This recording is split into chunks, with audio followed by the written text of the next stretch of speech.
During the early days of the Appalachian frontier, there were many men who lived for the thrill of the hunt and helped shape the early settlements in the region.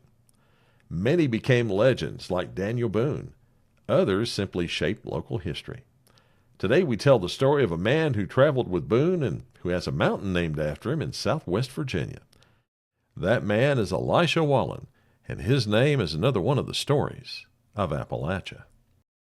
You know, it's interesting, Steve. I heard a podcast, an audio book about Longhunters not too long ago, and this is a very interesting subject about these people that came in, you know, to an area, especially like southwestern Virginia and Kentucky and places like that, where nobody had really been.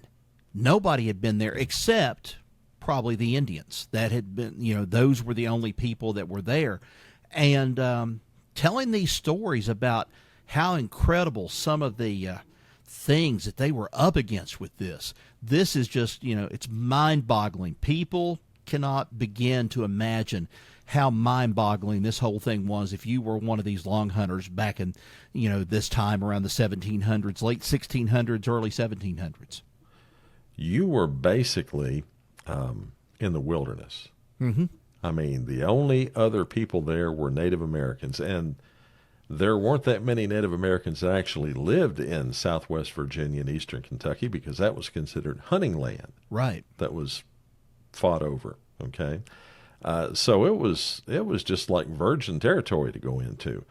And these guys, they went in and they did what they needed to do to, you know, feed their families, gathering furs and getting meat and all that. But they also paved the way for the later settlers to come in.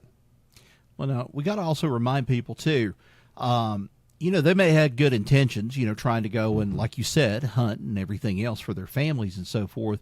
But in a lot of cases, some of these guys did not make friends with some of these Indians, or nor did the Indians make friends with some of these long hunters either, did they? No, they didn't. Lewis Wetzel up in northern West Virginia, there's one example right there. He absolutely hated Native Americans. Yeah. Wow. Well, our story today is about Elisha Wallen, who was born in 1732 in Prince George County, Maryland. Standing about 5 feet, 10 inches tall and weighing around 190 pounds, this easygoing, honest, and disciplined man would hunt game to help feed himself and his wife Catherine and their children. In 1761, though, he found himself on Virginia's rugged frontier, aiming to make a life for himself entirely by hunting. And we're not talking about your usual hunting. Wallen was what they called a long hunter. And Rod, just what is a long hunter for those listening who might not know? Well, Steve, long hunters would go on these huge expeditions, traveling out into the wilderness for months, even years at a time. They hunted for furs and pelts to sell in the eastern markets, a pretty profitable business back in those days. And in Elijah's case, the trip was about a 1.5-year journey into the vast unknown. So how did a long hunter dress for these expeditions into the Appalachian wilderness? Well, let's just put it this way. These folks out there, they weren't in standard coat and jeans, not like what we expect today. Long hunters wore some pretty unique clothing. They wore these loose, smock-like garments called linseys or linsey woolsies. Well, anyway, a blend of wool and linen that reached halfway down their thighs. No buttons, just belted or sashed at the waist. Well, for their legs, they usually wore deerskin leggings or rough cloth finished with moccasins. Sounds like quite the outfit. That's kind of what I would picture of a Daniel Boone back from the time and everything, but this is what they wore. Absolutely fashionable, that's all we can say. Mm-hmm. And let's not forget the dogs. These hunters almost always traveled with large, loyal dogs for protection against wild animals and as a warning system against attacks. They weren't just pets, they were essential for survival out there. Now, in 1761, Elisha Wallen set out on his first big long hunt. By then, tensions with the Cherokee had settled down, and Wallen saw his chance to go where few Europeans had gone. He gathered a group of family and friends, including his father-in-law, his brothers-in-law, William and Jack Blevins, and a bunch of other skilled woodsmen. And in addition, Rod, one of the other young men who joined them for part of the journey was none other than Daniel Boone. That's right. Just imagine being out there with folks like Boone, Wallen, and these other experienced woodsmen. You know, it kind of sounds like one of those things like a lot of people go and do today. They'll go out west, maybe Colorado or Wyoming, and they go on one of these big, long hunting trips, and they have to pack in, they have to rough everything. But this was far more detailed back in those days. They were following buffalo trails. That's right, buffalo trail through the dense virgin forest, up and down streams and across rugged mountains. They found a hunter's paradise out there, and with enough game to keep them well fed and plenty of pelts, and send back east. They'd build these pole scaffolds at their camp where they'd dry and store their pelts, covering them with hides or bark to protect them from the weather. Now, as they traveled, Rod, they went through southwest Virginia over the Powell River and the Clinch River and other streams out through that way. And speaking of the Clinch River, here's a fun tale that may or may not be true. Okay. Now, this story is about how the Clinch River got its name on this very trip. You ever heard this one? No, I haven't. Okay. Well, it goes like this. Apparently, as the men were crossing the river on a raft, an Irishman in the group, we don't know who he was, his name's been lost to history. Well, this Irishman fell in the river. He couldn't swim, and in his panic, he shouted out, "Clinch me! Clinch me!" Well, they pulled him back on board, and from then on, they called that river, yeah, you guessed it, the Clinch River. Just one of those quirky stories that sticks. Now, Elisha's first long hunt lasted about 18 months, covering a lot of ground between what's now the Long Island of the Holston at Kingsport and Cumberland Gap. They even got to name quite a few landmarks. Wallen's Ridge, Wallen's Creek, places that still carry his name. There's Newman's Ridge, too, named after Walter Newman, who was also in Wallen's hunting party. And the Powell River, well, get this.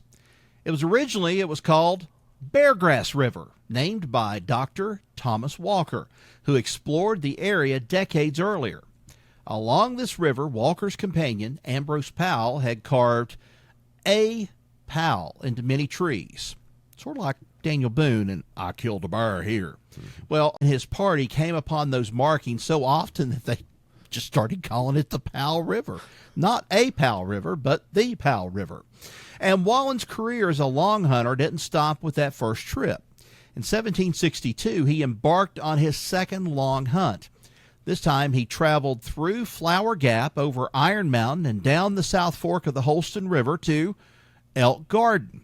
He set up what was called a station camp between now what's Jonesville and Rogersville as a base for their hunting.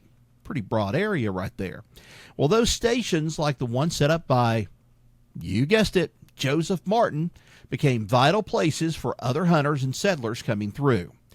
And then, in 1763, he set out on his third hunt, this time with a similar group of woodsmen traveling through Cumberland Gap into southeastern Kentucky, where they explored Stinking Creek, among other places. Now, Steve, that place, Crab Orchard, it's still known by that name today, and became a big stop on the Wilderness Road. Well, Rod, Wallen's long hunts were legendary.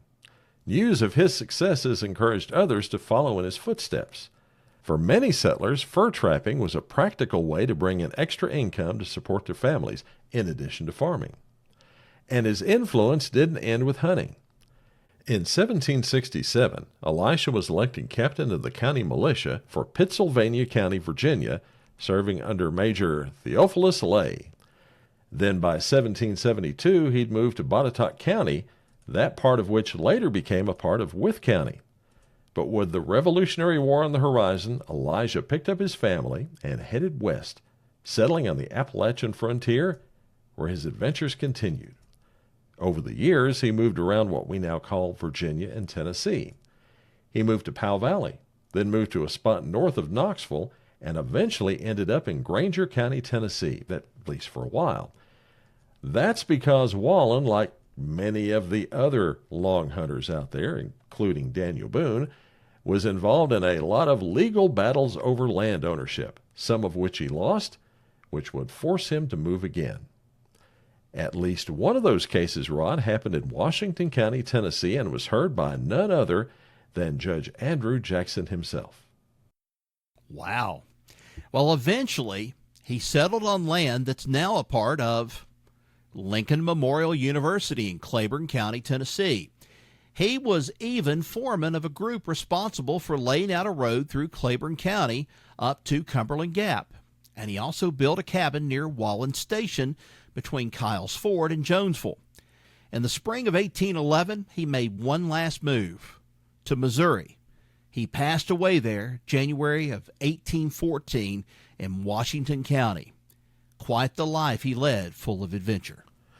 Elisha Wallen and men like him were more than just hunters. They were explorers, trailblazers, and some of the first people of European descent to map out the Appalachian frontier. They knew these lands by heart, and their journeys paved the way for others to come through and settle the wilderness. And, Rod, this fella, his name is known, especially in the Powell Valley area and on down toward Blackwater. You mentioned he talked about all these things between Kyle's Ford and Jonesville. Well, that's the Blackwater area. So right. Wallen's Creek runs down through there. The name was left as an endearing part of, the travels of this man throughout, Southwest Virginia and also into Kentucky and eastern Tennessee. But, this guy lived a fantastic life. It was a rough one, though, being gone, 18 months, I think, a couple of times there, being gone for a very long period of time. And we've already told you, too, about the story about Daniel Boone being gone for such a long period of time, and he came home and he realized that he had a child, that he didn't know he had a child, but he had a child. So a lot of things took place back in those days. Indeed they did. And all those long hunters did just the same thing. They would have to go out in order to get enough furs and meat and things to bring back to make it worthwhile. They would have to be out there for, in some cases, years at a time. A very rough life, not just for them, but also for their families back home. And it's worth noting, too, the buffalo. We talked about the buffalo there at the beginning of it. There was, at one time, discussion a long, long time ago that a lot of areas in southwestern Virginia and eastern Kentucky and northeast Tennessee, these places, you didn't have the scrub brush like you do now growing up in between the trees. These trees were huge. And they said at one point or another, you could drive a car. If there was a car back in those days, you could have drove around those trees because it was that, you were able to do so. You were able to do that. And to think the buffalo even stayed in those places, then they'd go out and graze and they'd come back. That was their shelter for a lot of them. It's hard to believe. There are some folks that still don't believe that there were buffalo here, but what happened to them? They were driven west is what happened to them. A lot of them killed off, and a lot of them were driven west. And that, folks, is the story of Elisha Wallen, a long hunter who opened paths through Appalachia, leaving his name and his mark on the frontier. Another one of the stories of Appalachia. Thanks for listening. Be sure to subscribe to the Stories Podcast so you don't miss any of our stories. You'll find us on Spotify, Apple Podcast Player FM, or on your favorite podcast app. And we're also on YouTube as well. Be sure to catch us over there. Like, follow, and subscribe. Till next we meet, y'all take care. So long, everybody. So long.